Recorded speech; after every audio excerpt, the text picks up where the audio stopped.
दिवंगत विनायकराव मेटे यांनी स्थापन केलेल्या शिवसंग्राम संघटनेची सर्वसाधारण सभा डॉक्टर ज्योती विनायकराव मेटे यांच्या अध्यक्षतेखाली आज पुण्यामध्ये संपन्न झाली।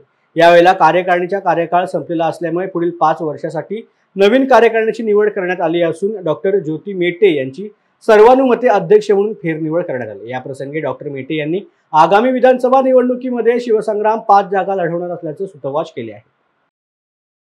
आजच्या सर्वसाधारण सभेमध्ये अतिशय खेळीमेळीच्या वातावरणात कामकाज करण्यात आलेलं आहे। त्यामध्ये नूतन कार्यकारिणीची निवड, त्याचबरोबर एका ज्येष्ठ मार्गदर्शक मंडळाची देखील निवड करण्यात आलेली आहे। आणि शिवसंग्रामचे जे 2 मुद्दे आहेत साहेबांच्या हयातीपासून ते तर शिवसंग्रामची स्थापना ज्या मुद्द्यांना घेऊन झालेली आहे ते दोन्ही मुद्दे पुढे घेऊन जाण्याचं आम्ही ठरवलं आहे।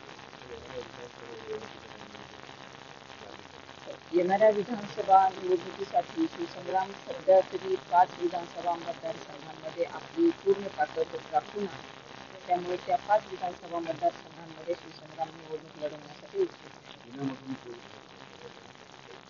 सद्यस्थितीमध्ये तरी पुण्यामधनं आम्ही त्याबाबत विचार केलेला नाही, परंतु दुसऱ्या पातळीवरनं आम्ही आता ज्या निवडणुकीच्या अनुषंगाने प्राथमिक चाचपणी आपण ज्याला म्हणू शकतो ती आमची चालू आहे आणि त्यात जर आम्हाला काही बाबी अनुकूल आढळल्या तर निश्चितच आम्ही पुण्यामधनं देखील तो विचार करू। म्हणजे पुणे बाजूला ठेवलंय असं अजिबात नाही। काही आम्हाला कुठून लढायला इच्छुक आहे